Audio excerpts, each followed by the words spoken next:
Spider-Man is set to have a significant role in the upcoming Avengers Doomsday, and of course I think this does make a lot of sense. Now let's talk about why we're hearing more about this due to the fact that the two films, Spider-Man 4 and Avengers Doomsday, will be shooting in close proximity to one another and also what the plan might be. With Avengers Doomsday and Spider-Man 4 set to shoot around the same time using same exact facilities such as Atlanta, Georgia's big production houses, and then both also expected to shoot in New York. Now we don't know if it's going to be at the same time or separate times. There's been tons of reports in regards to what's going on with this next pair of films and the next pair of Avengers films, and also which film are we going to get more Spider-Man in. And according to reports, Tom Holland's Spider-Man will be featured more in Avengers Doomsday.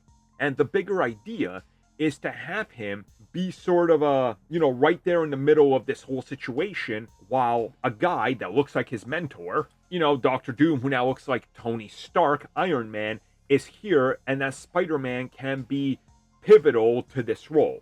Now, if you guys have been keeping up with other rumors, it's been stated that Spider-Man might become somewhat of a villain in the next two Avengers films. So maybe if it's the whole black suit deal, this would make sense.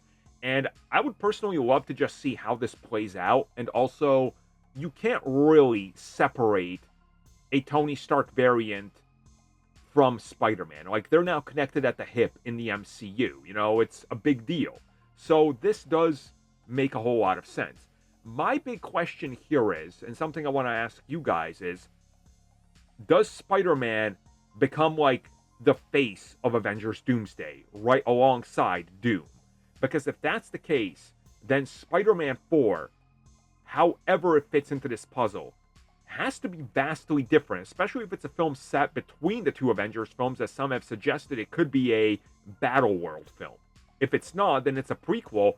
Then it will be interesting to see how they kind of build up the ending of that film and then what happens with him in Doomsday. Whatever the case is, I'm excited. You guys know I love the MCU Spider-Man films. Huge fan of Doctor Doom, always have been. So I'm interested to see just what they do with Spider-Man, but I'm still a little cautious and cautiously optimistic. Let's put it that way, because let's be real about it. Even if I like 70% of what the MCU has put out since Endgame, still, it's been rocky, to say the least.